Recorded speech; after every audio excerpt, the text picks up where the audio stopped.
1996, Tokyo's Bayshore route. A maroon Porsche 930 holds 320 kilometers per hour for 15 minutes straight without the engine exploding. By 1999, both the car and the organization behind it had vanished overnight. Then in 2018, the man who built it all resurfaced through his arrest. You're about to see how a tuning shop owner built Japan's most disciplined street racing organization, why his Porsche became untouchable, and why he got arrested. Eiichi Yoshida wasn't a street racer when he bought his first Porsche. He was a car enthusiast who ran a small tuning shop. It was 1979, and Japan's economy was booming. Import restrictions on European sports cars had just loosened, so Yoshida imported a 1979 Porsche 930 Turbo Black Stock. Nothing special yet. The 930 Turbo was already dangerous from the factory with its rear-engine layout and single massive turbocharger producing around 300 horsepower. But that turbo had violent lag where nothing happened, then suddenly all the power hit at once. Porsche called it the Widowmaker internally. Yoshida started modifying the car immediately,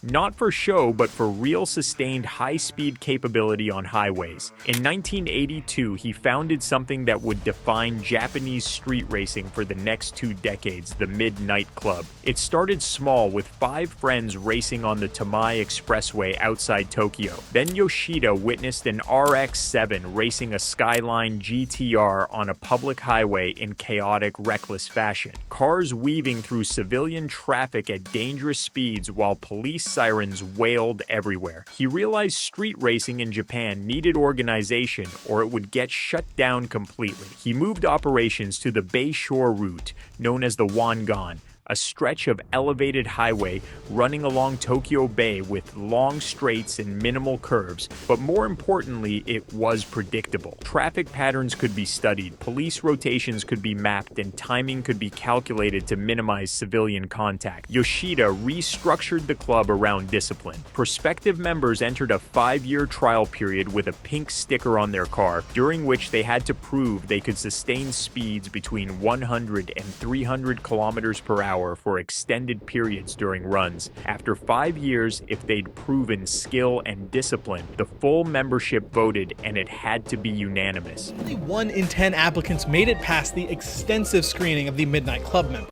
If accepted, the pink sticker was replaced with silver, granting full membership with access to organized runs and club protection, but also accountability. The rules were absolute. Endanger a civilian and you're expelled immediately. Lose a race against an outsider and you're out. The club grew to 30 to 50 members at its peak, including businessmen, doctors, and professionals with money to maintain cars at levels most street racers couldn't touch. Porsches dominated the roster, but modified Nissan Skyline GTRs and Fairlady Zs earned spots too, because what mattered wasn't the brand, but capability and the driver's discipline. Yoshida's Porsche became the symbol of everything the club represented. The car's modifications escalated constantly until by the mid-1980s it wasn't recognizable as the stock 930 he'd imported. In 1987, Yoshida contacted Porsche's Weissach development center in Germany directly and asked for their input on pushing the car further. Engineers at Weissach sent technical guidance via fax, recommending specific race parts from the Porsche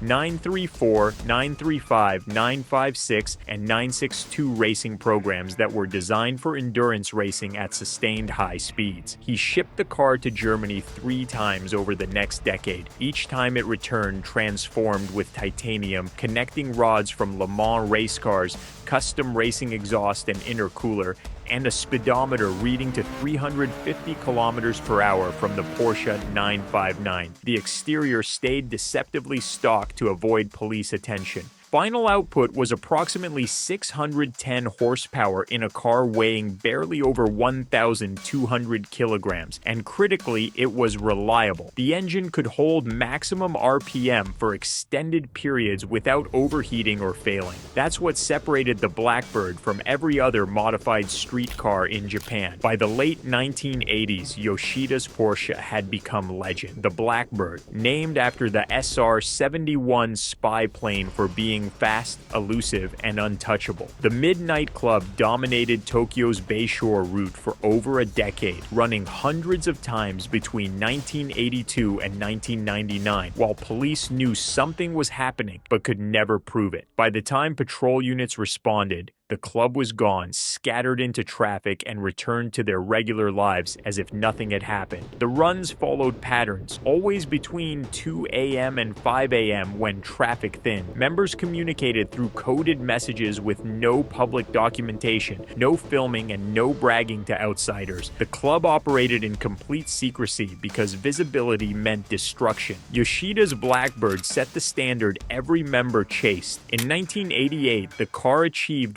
verified speeds over 300 kilometers per hour during controlled tests, and at Yatabe Test Track in 1995, it recorded 299.35 kilometers per hour before rebuilds pushed that number to 302. On highways during actual runs, members reported seeing 320 kilometers per hour. The car became famous in Japan's underground scene, where Option magazine featured it multiple times while competitors tried replicating its performance and failed. The combination of Porsche engineering, race-derived parts, and Yoshida's relentless testing created something nobody else could match. This was Japan's bubble economy era, with extreme wealth, where government horsepower restrictions on domestic cars drove enthusiasts toward European imports. A stock Nissan Skyline GTR was legally limited to 280 horsepower, but a Porsche 930 Turbo imported from Germany faced no such restrictions. The club became a symbol of wealthy professionals with resources to build extreme machines, operating in shadows but achieving what mainstream motorsports couldn't, with sustained high speeds on real roads under real conditions. Then, the culture shifted. By the mid-1990s, Japan's economic bubble had burst, police were cracking down harder, and the Bosozuko motorcycle gangs were getting more aggressive. The Midnight Club's membership was aging too, with people starting families and launching businesses. Responsibilities made 3 a.m. highway runs less appealing. Yoshida kept pushing, and the Blackbird kept evolving, but the environment that allowed the club to thrive was disappearing. In 1996 or 1997, something broke. During a run, the Midnight Club encountered Bosozuko riders, motorcycle gangs that operated without discipline. When they saw the club's convoy, they cut in with bikes weaving between Porsches and GTRs, traveling at speeds exceeding 300 kilometers per hour. What happened next was catastrophic, a crash involving multiple vehicles where civilians were injured and Midnight Club members were injured. For 17 years, they'd operated without civilian casualties, and that streak ended in one night. The code was absolute. If civilian safety was compromised, the club disbanded with no exceptions. Yoshida gave the order, and by morning, the Midnight Club ceased to exist. Members scattered with no final meetings, no farewell runs, just silence. Yoshida disappeared with the club, and the Blackbird vanished too, with no public sightings and no more features in magazines. The legend grew in absence as stories circulated about the Blackbird's capabilities, claims it could reach 400 kilometers per hour, or that it used a Formula One turbo from Ayrton Senna. None of that was true, but legends don't require truth, they require absence. Then in 2007, a manga series called Wangan Midnight got an anime adaptation featuring a character who drove a modified Porsche 930 Turbo called the Blackbird.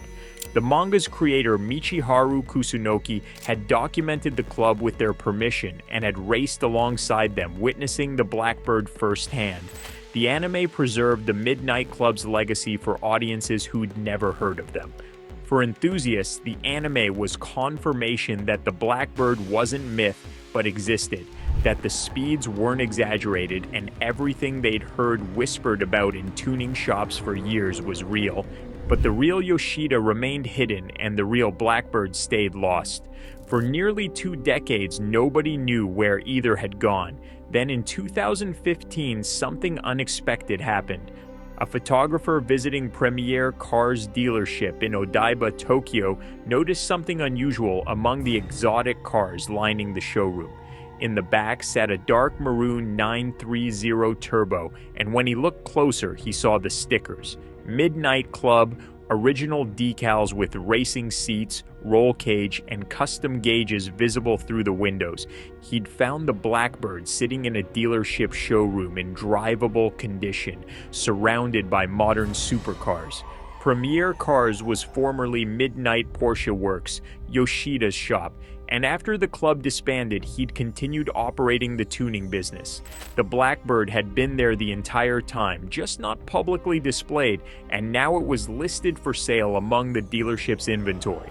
News spread through Japan's car community immediately. The Blackbird was real with its dark maroon paint, NACA ducts in the rear side windows, aero mirrors, racing interior, and speedometer reading to 350 kilometers per hour. Every detail matched the legend. Enthusiasts visited just to see it, and while the price was never publicly listed, estimates put it in the hundreds of thousands of dollars, not because of the parts, but because of what it represented. But the car's reappearance coincided with something else. Yoshida was in his 70s, still involved in high-end car sales, and according to later reports, still making questionable business decisions. In 2018, Yoshida was arrested on fraud charges for scamming clients on luxury car purchases. A Porsche 918 Spider deal that went bad, and Ferrari transactions totaling over $2 million used to cover personal debts. The arrest destroyed what remained of his reputation. The man who'd built the most disciplined street racing organization in history couldn't run a legitimate car dealership without facing criminal prosecution. In 2019, he was arrested again on additional fraud charges, and by then, Premier Cars had closed. The building that once housed Midnight Porsche Works became a Volvo dealership. Everything Yoshida had built in the legitimate automotive world collapsed. The Blackbird's location became uncertain again with no listings at the dealership, no public sales announcements, and no sightings at car shows. Either it was sold privately during the legal chaos or secured by family and friends before assets were seized. As of now, nobody knows where the car is. Some believe it's locked in a private garage somewhere in Japan. Others think it was sold to an overseas collector. And the most cynical theory suggests it was disassembled, that Yoshida sold parts individually to cover legal expenses, with the engine to one buyer, the transmission to another, and the Blackbird reduced to scattered components. But that doesn't satisfy anyone because the Blackbird was never just parts. It was proof that discipline and engineering could achieve what most people considered impossible. The hunt for the Blackbird continues as every modified 930 Turbo that appears at a Japanese car meet gets inspected, VIN numbers checked, and details compared to archived photos. So far, none have been verified. The Midnight Club didn't disband because they felt responsible for the crash, but because their code demanded it. The moment civilian safety was compromised, continuation was impossible. The code existed to protect the club because public incident equals public outrage equals law enforcement dedicating unlimited resources to shutting everything down. By disbanding immediately, they denied authorities a target with no organization to investigate and no structure to prosecute. It was operationally brilliant, but it also meant abandoning everything they'd built overnight. Relationships forged over 17 years and infrastructure that made their runs possible. All of it erased because the code was absolute. Most street racing organizations don't have that kind of discipline and operate until authorities forcibly shut them down. The Midnight Club chose dissolution before it could be imposed. But Yoshida's leadership failed somewhere else with the car dealership and fraud charges, proving that leadership in one context doesn't automatically transfer to another. He proved that you could run a secret street racing organization for 17 years without getting caught, but couldn't run a legitimate business without eventually facing criminal prosecution. That contrast reveals something uncomfortable about legends. When Yoshida vanished in 1999, he became untouchable as the man who walked away, the king who chose honor over continuation. Enthusiasts built mythology around that decision for 19 years. Then reality returned, with a 72-year-old man facing fraud charges. Not dramatic or cinematic, but just disappointing in the way real life usually is when it intrudes on mythology. The Blackbird's legacy isn't about the car anymore, but about what the car represented. Proof that Japanese tuning culture could achieve factory-level performance through private channels and that street racers could operate with professionalism matching sanctioned racing organizations. Every wide-body 930 turbo built since owes something to the Blackbird. Every street racer who claims to operate by a code is echoing what the Midnight Club established. And every anime featuring high-speed highway battles draws from the mythology surrounding the Bayshore route runs. Wangan Midnight turned the Blackbird into fiction, but fiction preserved truth better than documentation could. The anime captured what made the car legendary by showing it was untouchable not because it was fastest, but because the driver refused to race recklessly. Speed with discipline and power with control. That philosophy defined the Midnight Club and explains why they lasted 17 years, why they're still discussed decades after disbanding, and why Yoshida's arrest feels like betrayal. In 2019, the Midnight Club resurfaced under new leadership with a new generation, trying to preserve what Yoshida created, but they're not street racing. They organize track events and community gatherings with legal activities that honor the club's history without repeating its illegal operations. Yoshida's current legal status is unclear as Japanese media coverage faded after initial reports, and most people stopped caring because they weren't interested in fraud cases. They wanted the mythology of the Blackbird disappearing into Tokyo night, the code, and the discipline. That's the version that persists because every car enthusiast needs to believe perfection is possible, that somewhere someone built the perfect machine and drove it perfectly for 17 years without consequence. Yoshida proved that's possible. For 17 years it worked as the Midnight Club operated flawlessly. Then it ended the way it had to, and the king vanished the way legends require.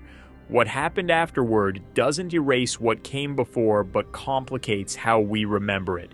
The lost king was found, just not the way anyone wanted. The hunt never ends because finding the Blackbird would resolve the mystery, and mysteries are worth more than answers. As long as the car stays hidden, the legend stays perfect. The most wanted Porsche in the world isn't wanted because it's valuable, but because it represents something people need to believe existed. The peak of an era, the proof that rules could be broken perfectly, and the car that was never caught because it was never supposed to be. What's your take? Is the Blackbird still out there, or was it dismantled years ago? Drop your thoughts below. If you'd like to see more videos like this, make sure to like this video and subscribe to our channel. Thanks for watching, and we'll see you on the next one.